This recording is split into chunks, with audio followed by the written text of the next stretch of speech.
estudio de Primera Timoteo. La semana pasada comenzamos este estudio de esta primera carta de Pablo a Timoteo, y es una carta muy importante, muy esencial para la iglesia. Sí. El día de hoy vamos a ir a versículos 1 al 4, voy a dar lectura a esos versículos. Y dice así: Pablo, apóstol de Jesucristo, por mandato de Dios nuestro Salvador y del Señor Jesucristo, nuestra esperanza, a Timoteo, verdadero hijo en la fe, gracia, misericordia y paz de Dios nuestro Padre, de Cristo Jesús nuestro Señor. Dice: como te rogué que te quedases en Éfeso cuando fui a Macedonia, para que mandases a algunos que no enseñen diferente doctrina, ni presten atención a fábulas y genealogías interminables que acarrean disputas, más bien que edificación de Dios que es por fe. Así te encargo ahora. Hasta ahí la lectura, y hemos visto ya algo de la introducción de esta carta la semana pasada, pero vamos a ver algunos puntos referente a esto. La idea general de la carta es que Pablo escribe a Timoteo para instruirle, para sepa cómo debe conducirse en la casa de Dios, que es la iglesia, ¿verdad? Esa es básicamente la idea de la carta, ese es el propósito. Dentro de esas cosas había el problema básico de la sana doctrina, ¿verdad? O el problema de la falsa doctrina, ¿verdad? La sana doctrina es lo que debe prevalecer en la iglesia. Entonces, esta carta forma parte de las epístolas pastorales, ¿verdad? Ya hemos oído quizá ese nombre, epístolas pastorales. ¿Cuáles son? Bueno, 1 Timoteo, 2 Timoteo y Tito, ¿verdad? Ese nombre de epístolas pastorales se dio aproximadamente en el 1700, alguien le dio ese nombre, y de ahí en adelante, ¿verdad? Ese nombre se quedó ahí en los comentarios, así se quedó ya de aquí en adelante, y creo que todos lo manejan así. Entonces, ahora esto no quiere decir que estas epístolas sean solamente para pastores, muy importante entender eso, ¿verdad? Sino que también contiene muchas instrucciones para nosotros los creyentes. Entonces, estas cartas contienen instrucciones importantes sobre cómo debe de funcionar la iglesia, cuál es nuestra parte, nuestra función dentro de la iglesia. Entonces, hay mucha eclesiología aquí. Entonces, nos ha pasado a veces que compramos un aparato, ¿verdad? Y no leemos el instructivo y no sabemos cómo ensamblarlo, no leemos el instructivo y nos metemos en problemas, ¿verdad? Entonces, muchas personas buscan en libros la última novedad para ver cómo pueden hacer crecer la iglesia, en vez de ir a estas cartas que son precisamente el instructivo, el manual de la iglesia. Entonces, las cartas de cierta manera representaban a la persona que las escribía. En este caso, pues Pablo, al llevarles una carta de Pablo, pues representaba a Pablo, es decir, como si Pablo estuviera ahí hablándoles. Esa es la idea. Entonces, ¿por qué? Debido a las limitaciones que habían en los viajes, no podían ellos viajar continuamente. Entonces, los primeros líderes así era como trataban, ¿verdad? No podían abordar un problema directamente, entonces tenían que escribir al destinatario y darle las instrucciones. Entonces, las cartas proporcionaban ese medio para que estos líderes ejercieran sus funciones ahí en el lugar donde estaban. Entonces, Pablo tenía sus colaboradores. Timoteo es un colaborador, Tito, y había otros más, Bernabé, ¿verdad? Eran sus colaboradores, y él tenía necesidad de escribirles, ¿verdad? Y estas cartas fueron el resultado precisamente de alentar al recipiente. A través de ellas, ¿verdad? Estos colaboradores son específicamente instruidos sobre cómo debían tratar las situaciones que estaban enfrentando en ese lugar, particularmente con la iglesia. Entonces, al escribir estas cartas necesitaban obviamente espacio, era para enviar pues un saludo, para enviar instruir un cuerpo, ¿verdad? Tenía la carta y después tenía una conclusión. Entonces necesitaban ellos redactar muy bien la carta. No era como hoy, que a veces elaboramos apresuradamente un correo electrónico y lo mandamos, ¿verdad? En aquel entonces se tomaban el espacio, el tiempo, ¿verdad? Para poder tratar el asunto en cuestión. Entonces, estas cartas no fueron escritas como un libro, ¿verdad? Sino que no es un libro exhaustivo donde están ahí, que diga Pablo, bueno, ahora voy a escribir el tema del amor. Y se arranca, ¿no? El capítulo 1, 2 y 3. No era el origen de estas cartas, ¿sí? Las cartas se escriben para abordar situaciones específicas que estaban enfrentando las iglesias locales. Entonces, ahí vemos cómo ellos aplicaban la teología en la práctica, ¿verdad? Por ejemplo, el tema el problema de Colosas Era diferente al problema de Filipos, ¿verdad? Entonces, en base a eso, Pablo les escribía.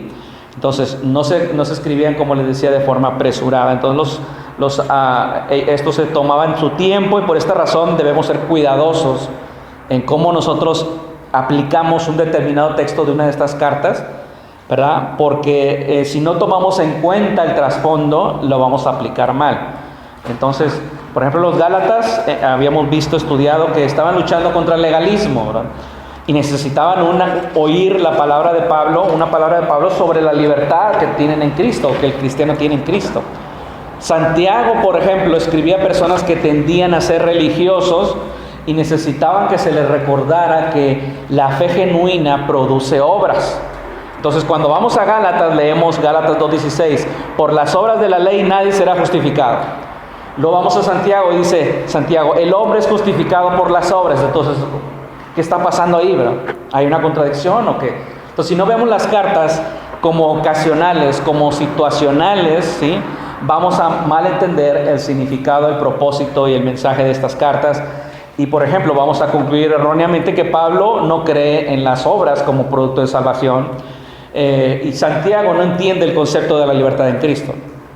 Pero si no entendemos el propósito del mensaje de esas cartas, no podremos aplicar su enseñanza. Recordemos además que las cartas no estaban accesibles a todos, de manera que hoy tenemos un libro, que hoy vamos a internet, lo descargamos fácilmente. Estas cartas debían leerse ante la congregación.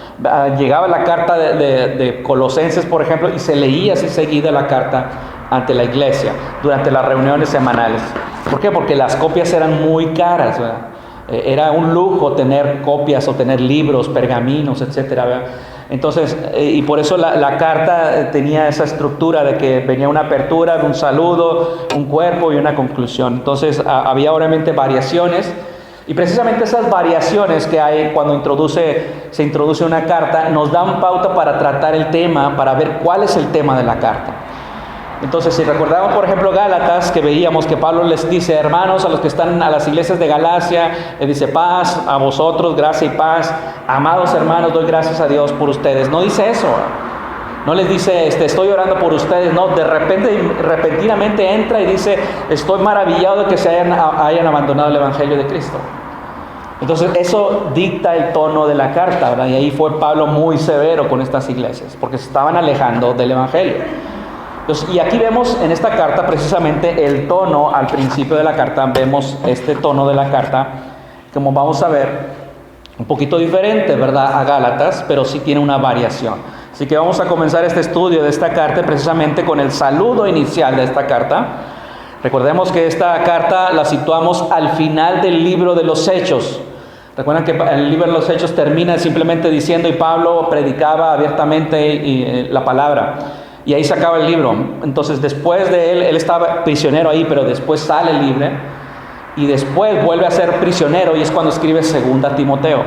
Pero después de que sale, después de Hechos 28, escribe 1 de Timoteo. Y ese es en el año más o menos 63 al 64 después de Cristo.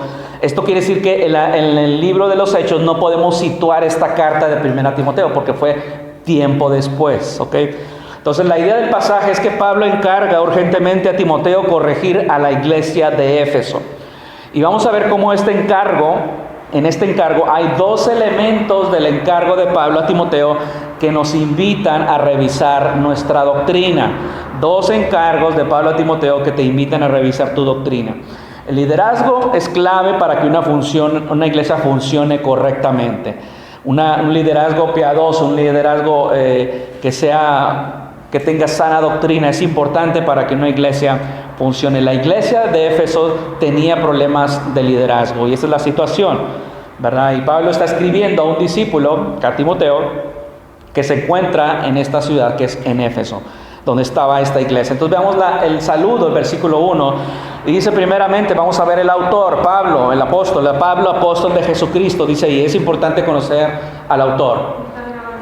Sí. Es importante conocer quién es el autor. Pablo es Saulo de Tarso, recuerden ese el nombre. ¿Por qué Saulo de Tarso? Porque él nació en Tarso, y por esto es conocido así, ¿verdad? Como Saulo. Saulo de Tarso es el nombre hebreo de Pablo, y Pablo es el nombre romano o el nombre gentil, ¿verdad? Por eso es que cuando vemos en el libro de los Hechos, a Pablo se les llama Saulo hasta el capítulo 13. De ahí en adelante, Lucas lo llama Pablo. ¿Por qué? Porque Pablo estaba enfocado en los gentiles y su nombre era apropiado que él usara ese nombre Pablo.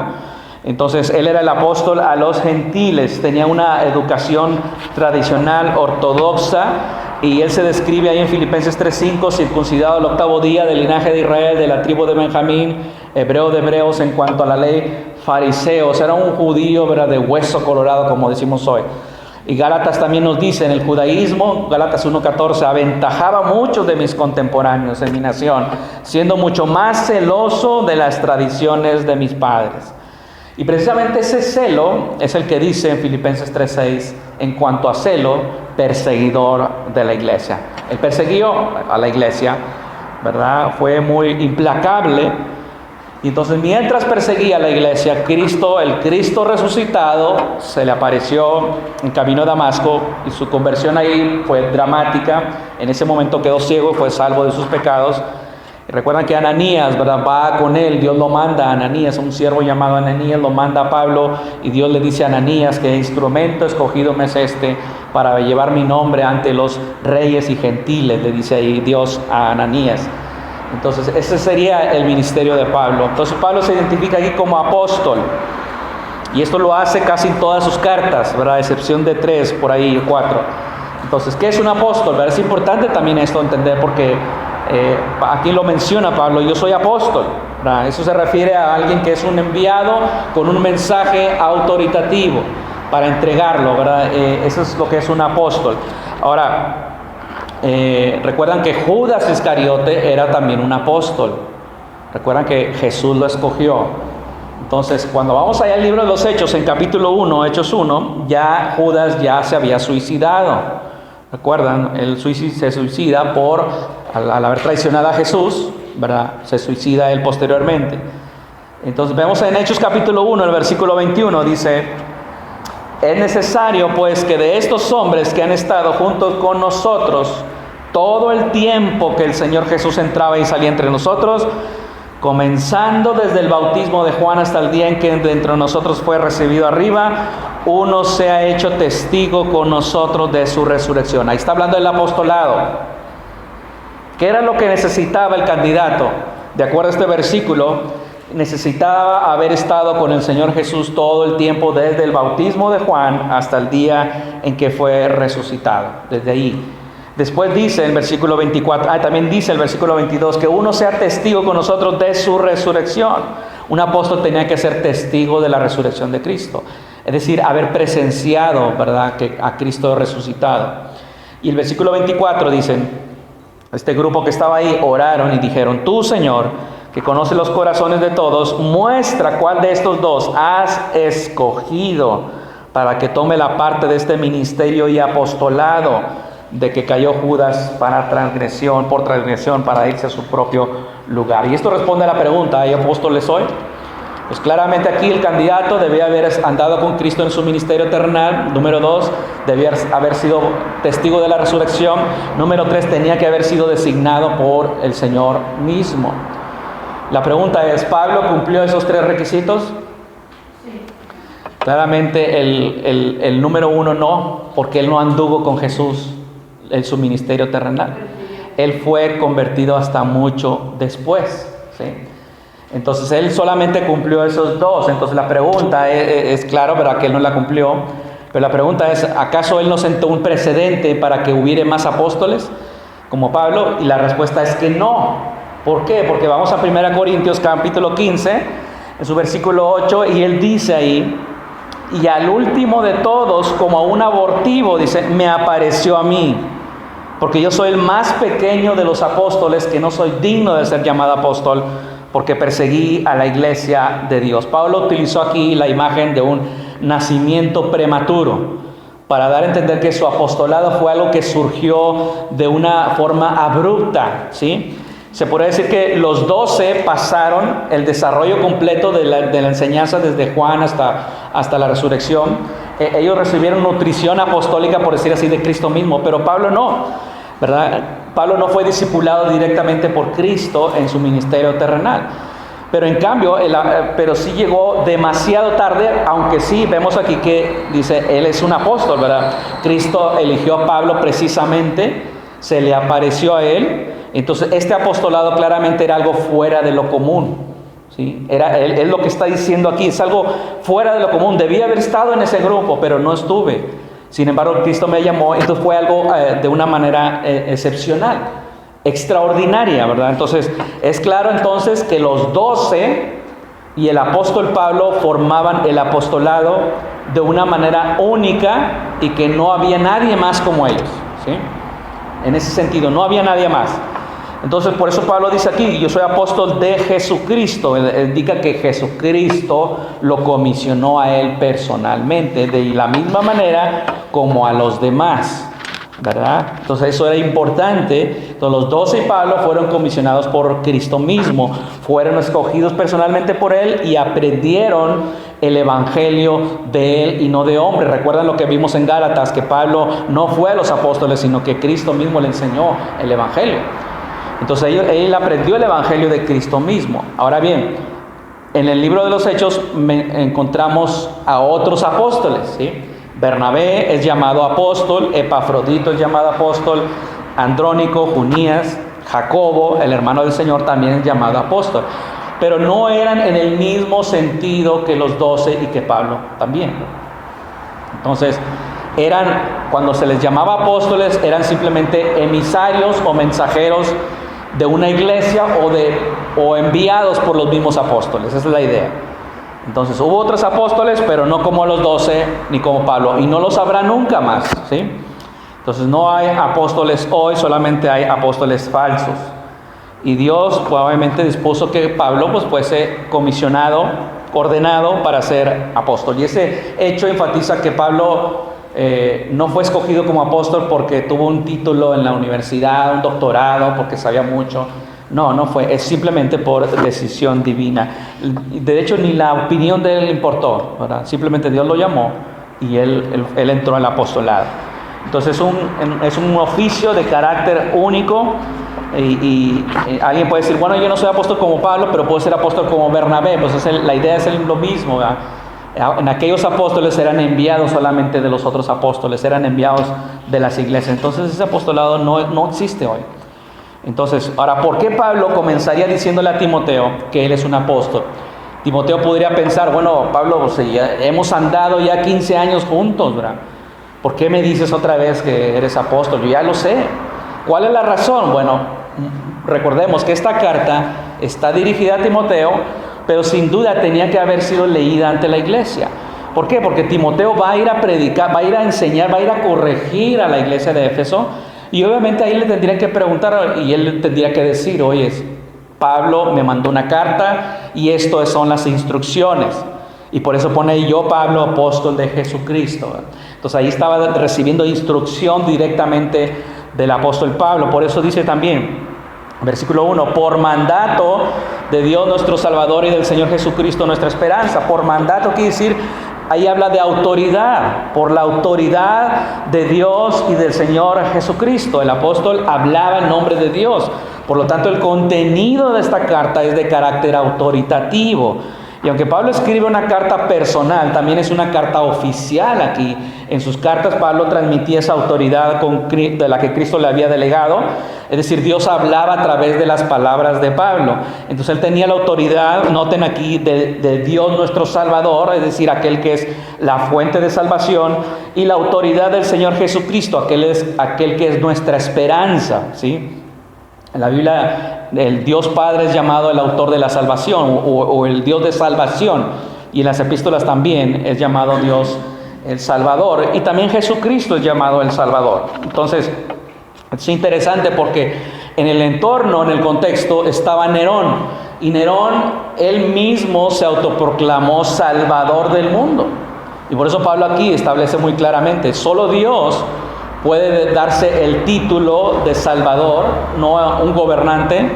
De hecho, no María, no ninguna religión, ninguna denominación, solo Dios salva. Eso es lo que está diciendo aquí Pablo.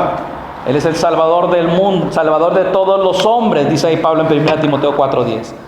Entonces, lo que Pablo dice en esta carta lleva el peso del mandato de Dios y además el mensaje de salvación y de esperanza. Entonces no hay apóstoles, no hay sucesión apostólica, ¿sí? Es decir, no hay transmisión de autoridad, que es lo que enseña el catolicismo. Nosotros no somos apóstoles, no somos alguien que podamos escribir algo con autoridad e inspiración como Pablo lo hizo. Ni los papas pueden hacer eso, es imposible. Entonces Pablo le habla como apóstol aquí, comisionado por Dios, y es una carta de carácter oficial, donde él se dirige a su representante. No es tanto una carta de, oye Timoteo, a ver, ¿cómo te la estás pasando?, ¿verdad? No, es una carta oficial que va a tratar asuntos importantes referente a la iglesia. Entonces, ¿por qué deberíamos escuchar a Pablo? Porque lleva el peso de la autoridad de Dios, ¿verdad? Y como dice Efesios 2:20, edificados sobre el fundamento de los apóstoles y profetas, siendo la principal piedra del ángulo Jesucristo mismo. La iglesia se edifica sobre este fundamento que ya está establecido, que nadie puede modificar. ¿Ok? Entonces, esa es la palabra de Dios, ¿verdad? Que es el Nuevo Testamento que tenemos nosotros ahí en nuestras manos. Esas son las palabras de Dios, ¿verdad? Y esto nos habla de la autoridad de las Escrituras. La autoridad final, ¿verdad? No está sujeta a cambios. Nosotros no la debatimos, no la resistimos, simplemente la recibimos y la obedecemos. Entonces, ¿quién es el receptor? Timoteo, dice ahí, verdadero hijo en la fe, gracia, misericordia y paz de Dios nuestro Padre y de Cristo Jesús nuestro Señor. ¿Quién era Timoteo? Lo encontramos ahí en Hechos 16, versículos 1 al 3. Ahí dice que después, en su primer viaje misionero, Pablo, después llegó a Derbe y a Listra, y aquí había ahí cierto discípulo llamado Timoteo, hijo de una mujer judía creyente, pero de padre griego, y daban buen testimonio de él los hermanos que estaban en Listra y en Iconio. Ahí ya se le conocía como discípulo a Timoteo. Dice que fue criado por una madre judía y una abuela, su abuela Loida, y era de padre griego, un matrimonio mixto. No conocemos mucho la familia de Pablo ni la familia de Pedro, pero sí conocemos la familia de Timoteo. Entonces, el nombre de Timoteo significa el que honra a Dios. Estas mujeres judías lo entrenaron en la sabiduría de las Escrituras, le inculcaron el valor de la palabra de Dios, ¿sí? Entonces, y vaya, lo que llegó a ser Timoteo, ¿verdad? Estas mujeres quizá, mientras estaban instruyéndole, no se imaginaron, ¿verdad?, hasta dónde podría llegar Timoteo. Y como vamos a ver, llegó hasta muchas partes. En versículo 3, ahí en ese del libro de los Hechos, dice, quiso Pablo que éste fuese con él, y tomándole le circuncidó por causa de los judíos. A partir de ahí, Pablo lo conoce, ¿verdad?, y lo lleva en su primer viaje misionero, lo adopta, y a partir de ahí encontramos su nombre muy seguido en el libro de los Hechos y en las epístolas. Su nombre está por muchas partes en el Nuevo Testamento. Sí, estas mujeres, como les digo, no se imaginaron que su nombre, su hijo, ¿verdad?, su nieto estaría en las páginas de las Escrituras por 2000 años hasta la fecha, ¿verdad? Y en aquel tiempo, cuando lo conoce, él podía haber tenido unos 20 años. ¿Sí? Entonces, cuando escribe 1 Timoteo, ya fueron 15 años después. Quiere decir que ya Timoteo andaría entre los 30 y casi llegando a los 40. Casi cuarentón, ¿verdad?, era Timoteo. O sea, no era un jovencito, ¿sí? Normalmente así lo entendemos, ¿verdad?, como un jovencito, pero no, cuando lo conoció sí era jovencito. Pero ya cuando le escribe 1 Timoteo, ya llevaba muchos años con Pablo sirviendo. Entonces ya ha llegado a ser un hombre de confianza de Pablo. Entonces ahora Timoteo está en Éfeso, después de andar por mucho tiempo, por muchas ciudades con Pablo, está instruyendo, está organizando la iglesia de Éfeso. Entonces, y era una de las iglesias más prominentes del Nuevo Testamento, la iglesia de Éfeso. Entonces Pablo lo llama verdadero hijo en la fe, quiere decir que él era el padre espiritual de Timoteo. No sabemos si realmente él le presentó el evangelio o quizá Pablo simplemente lo discipuló y les enseñó el ABC de la fe cristiana a Timoteo.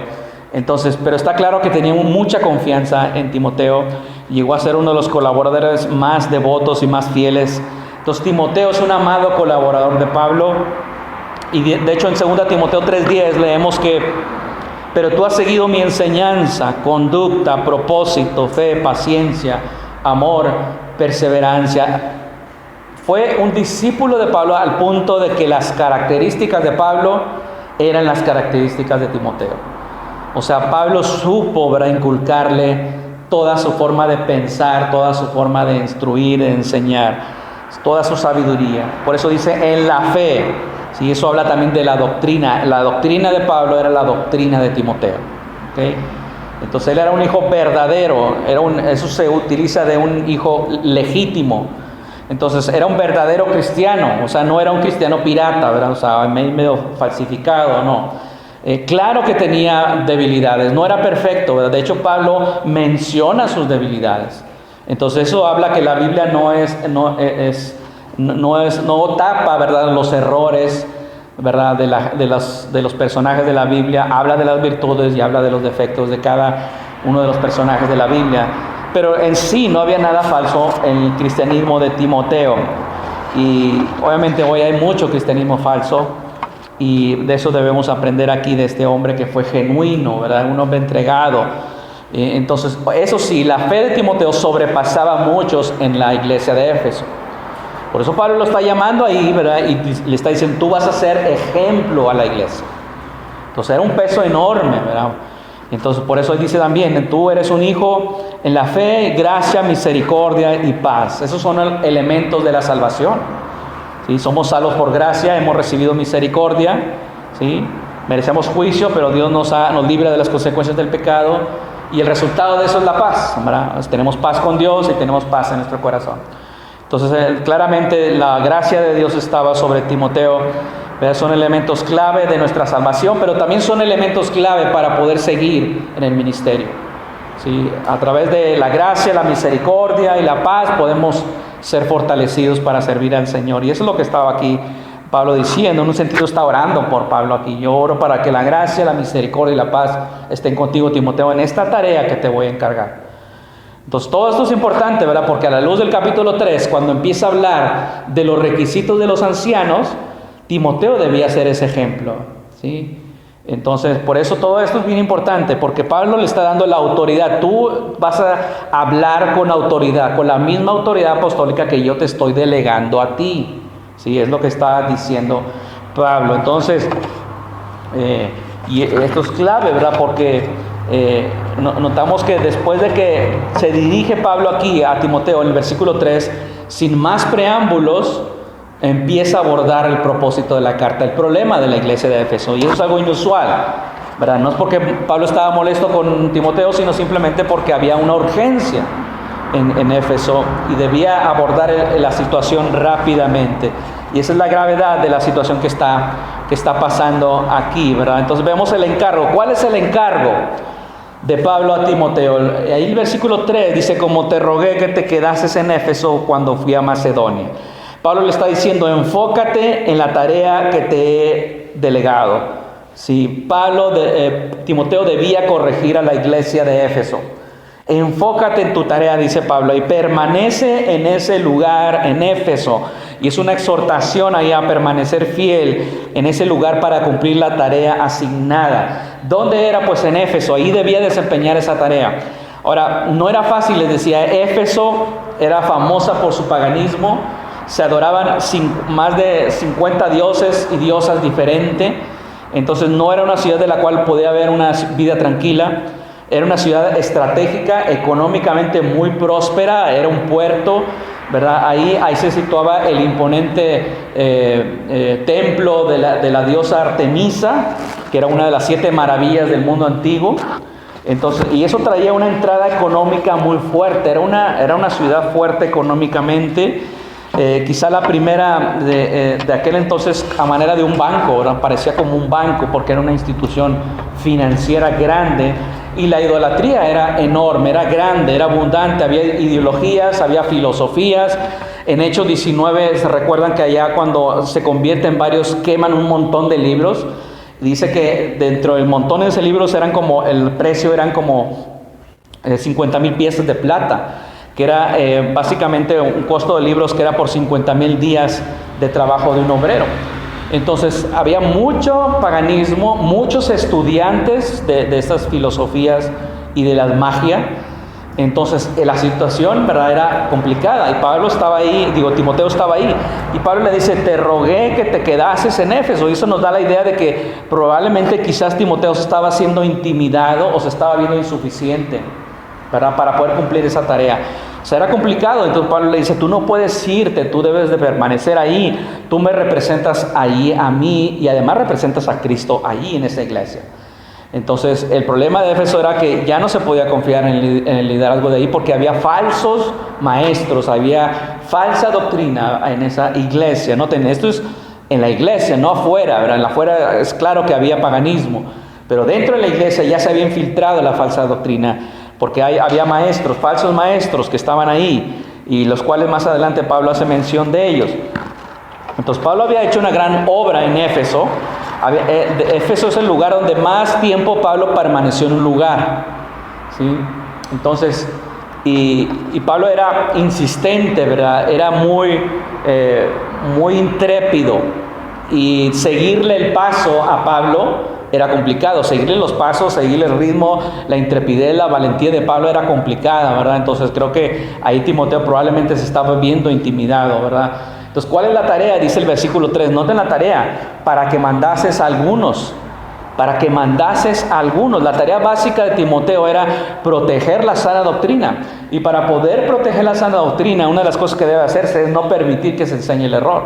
Entonces Pablo dice aquí que defiendan la sana doctrina. Entonces la palabra ahí mandases quiere decir dar órdenes, mandar, instruir, dirigir.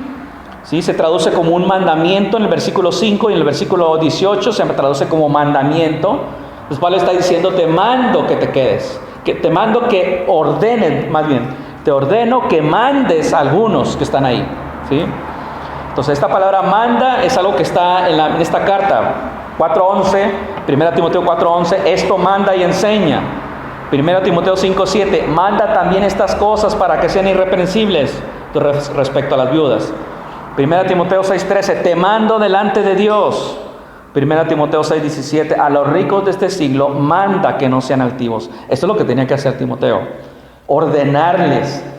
¿Sí? Esa palabra se utilizaba en contextos militares. Entonces esa palabra habla de hablar un anuncio con autoridad. Así es como debía ir Timoteo ante esta iglesia. ¿Sí? Esto señalaba la autoridad apostólica con la que Timoteo debía cumplir esta instrucción. Ahora, ¿quién debía mandar? Dice algunos, no se mencionan, más adelante los va a mencionar, pero algunos sin duda eran los líderes ancianos de la iglesia que se habían extraviado de la verdad. Como dice el versículo 6, algunos de las cuales cosas desviándose, algunos se apartaron a vana palabrería. Pues Pablo esto lo había advertido años antes, en Hechos 20, 30, cuando dice, de entre vosotros mismos se levantarán hombres que hablarán cosas perversas para arrastrar a los discípulos tras de sí. Y eso son palabras que les dice a los líderes de Éfeso. Y aquí ya estaba sucediendo, era la realidad. ¿Sí? Los líderes habían permitido, se habían desviado, algunos de ellos no eran creyentes. Entonces, el encargo o mandamiento de Pablo a Timoteo contiene dos ejemplos o dos elementos negativos: que no enseñen diferente doctrina o que no enseñen doctrinas extrañas. Ese era el mandato ahí. Pablo esperaba que utilizara a Timoteo su autoridad para prohibirles esto. En el texto original hay 32 referencias a doctrina, enseñar, maestro, enseña y enseñanza en las 3 epístolas pastorales. Lo cual es bien importante porque hay muchos que buscan una iglesia. Cuando buscan una iglesia no buscan por doctrina, ¿sí? Buscan entretenimiento, buscan mensajes motivacionales. Pocas veces la gente pregunta, oye, ¿cuál es la declaración doctrinal de esta iglesia? Pocas veces. Y a estas personas pues les haría bien leer estas cartas porque Pablo está haciendo un énfasis en la sana doctrina. Entonces, estas doctrinas extrañas ya estaban dentro de la iglesia, ¿sí? Esa doctrina extraña es toda aquella enseñanza que no está en la Escritura, ¿sí? Eso es doctrina extraña. Novedades teológicas que hay, como hoy hay muchas, ¿verdad? Hay muchas novedades teológicas, y cualquier enseñanza novedosa contraria a la doctrina apostólica debe ser rechazada y expulsada de la iglesia. Enseñanzas contrarias a la palabra como la de los testigos de Jehová, el libro del Mormón, todas estas, aunque ya llevan muchos años aquí, son doctrinas extrañas, ¿sí? Entonces Pablo dice también en 1 Timoteo 6:3, si alguno enseña otra cosa y no se conforma a las sanas palabras de nuestro Señor Jesucristo, y a la doctrina que es conforme a la piedad. Él claramente está estableciendo eso también. Estas doctrinas extrañas, que pueden también incluirse lo que menciona Pablo en capítulo 4, que van a prohibir casarse, que van a mandar de abstenerse de alimentos. Pablo los llama doctrinas de demonios. Estas son las doctrinas extrañas. Entonces, el evangelio que se le encomendó a Pablo no debía sufrir cambios. Y no hay mejoras que se le pueda hacer al mensaje del evangelio. Cualquier enseñanza que hoy damos en la iglesia debe ser la misma que la apostólica, ¿sí? Aun cuando estos algunos se hicieran llamar doctores de la ley, como muchos hoy se hacen llamar eruditos, ¿verdad? Escriben grandes obras voluminosas y tuercen la escritura, pero son llamados eruditos, ¿verdad? Hasta los llaman académicos, ¿verdad? Y mucha gente hoy en día anda ahorita buscando libros académicos. Hay que tener cuidado con eso, porque no todos son bíblicos, ¿verdad? Son académicos, pero no bíblicos. Pues Pablo no anda escribiendo libros académicos. Pablo escribe cartas que se van a aplicar a la iglesia, a nosotros, a cada uno de nosotros, ¿sí? No a gente filósofa, no a gente de universidades con doctorados. O sea, Pablo no escribe a estas personas, escribe a todos nosotros como creyentes. Entonces hay gente que piensa que eso es lo bíblico, ¿verdad? Ser académicos. Entonces el problema, ¿verdad?, es que hoy en día mucha gente no conoce sus Biblias en las iglesias y no pueden determinar si ciertas enseñanzas son bíblicas o son antibíblicas. ¿Por qué? Porque su conocimiento es superficial y no pueden determinar qué es lo que hay detrás de una enseñanza, ¿verdad? Que muchas veces el engaño está ahí, pero es muy sutil. Entonces puede estar en un libro, puede estar en una película, puede estar en un canto o en un sermón que escuchamos en internet. Hay cantos que están mal trazados, hay ideas que te dicen Dios te quiere ver próspero y sano. Hoy en día te dicen la vacuna contra el COVID es la marca de la bestia, ¿verdad? Esas son ideas extrañas a la Biblia. Entonces, una protección que tenemos nosotros, que debemos tener y aprovechar como iglesia, es la predicación expositiva. ¿Por qué? Porque esa predicación en la que va a predicar versículo a versículo en conformidad al contexto, considerando el contexto histórico, gramatical, cultural, en el cual fue escrito. ¿Para qué? Pues para que no torzamos ese mensaje o ese versículo, que muchas veces sucede así, ¿verdad? Y para eso se requiere esfuerzo, tiempo, dedicación para entender el mensaje, trasladarnos hacia aquel tiempo, hacia ese entorno, ese contexto original, y conectar esa enseñanza, trazar el puente, ¿verdad?, para conectarla a nuestro contexto actual. Esa es la idea. Entonces, ahora notemos ya finalmente el versículo 4, notemos el siguiente elemento. Ya vimos que debía corregir Timoteo. Ahora dice: ni presten atención a fábulas y genealogías interminables que acarrean disputas. Así que no presten atención a estos mitos y genealogías. Prestar atención se utiliza varias veces en esta carta. Entonces los efesios parece que estaban tratando de conectar una enseñanza bíblica con los mitos y con las mitologías. Y estaban dedicando mucho tiempo, mucho esfuerzo a eso. Oye, ¿cómo puede encajar esto aquí, verdad? O como muchos hoy, ¿cómo pueden encajar los ovnis aquí? Y vamos a estudiar sobre los ovnis, ¿verdad? Y se están dedicando tanto esfuerzo a eso, ¿verdad?, que lo que hacen, versículo 4, acarrean disputas, ¿verdad? Dice ahí. O sea, la discusión es infructuosa, no tiene sentido estar metido en estas ideas. Es como si dijera Pablo hoy: no leas esos libros, no escuches esos mensajes en internet, o no vayas a esas conferencias, no veas estos programas de televisión. Dedica mejor tiempo a recursos bíblicos sanos, ¿verdad?, para que puedas aprender. Nosotros tenemos que tener cuidado de no mezclar cosas con la palabra o ideas del mundo, ¿verdad?, coquetear con las novedades. Entonces Pablo le dice a Timoteo en 1 Timoteo 4:13: entre tanto que voy, ocúpate en la lectura, la exhortación y la enseñanza. Es decir, Pablo le dice: dedícate a la palabra. Esa es la tarea del ministro de Dios, pero también es la tarea de todo creyente dentro de la iglesia. Entonces la iglesia es vulnerable cuando sus líderes no se involucran en esta tarea de leer la palabra, estudiarla, pero también cuando sus miembros no dedican esfuerzo a conocer las escrituras. Por eso la iglesia es débil, la iglesia tiende a irse sobre doctrinas novedosas y extrañas, porque no están instruidos, no conocen su palabra, entonces la palabra de Dios. Entonces, no traía esto edificación. Y luego dice ahí en versículo 4, ni presten atención a fábulas y genealogías interminables que acarrean disputas, más bien que edificación de Dios, que es por fe, así te encargo ahora. La Biblia de las Américas se lee de esta manera: en vez de hacer avanzar el plan de Dios, que es por fe. O sea, la Reina Valera dice edificación de Dios. La Biblia de las Américas dice avanzar el plan de Dios. O sea, la palabra original ahí es administración o dispensación de Dios. Es decir, Dios es el autor y el administrador último de la salvación. La dispensación de Dios es simplemente su método para salvar, por gracia, en Cristo solamente, por fe o mediante la fe. Entonces, ese es el mensaje en el cual debemos dedicar esfuerzo, tiempo, ¿verdad? No debemos distraernos de este mensaje. Timoteo debía corregir a la iglesia de Éfeso con autoridad, evitar el error que se siguiera propagando para poder preservar la sana doctrina. Ese era el propósito. Y que el mensaje del Evangelio no se torciera, ¿verdad? Ni se mezclara con doctrinas extrañas. Entonces, toda religión falsa enseña una salvación por obras. Hay dos religiones nada más, lo bien sabemos: salvación por gracia, salvación por obras.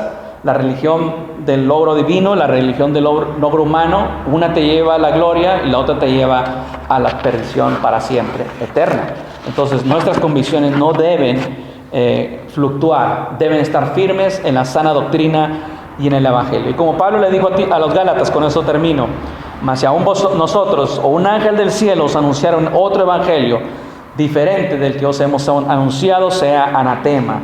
Como antes hemos dicho, también ahora lo repito: si algunos predica diferente evangelio del que habéis recibido, sea anatema.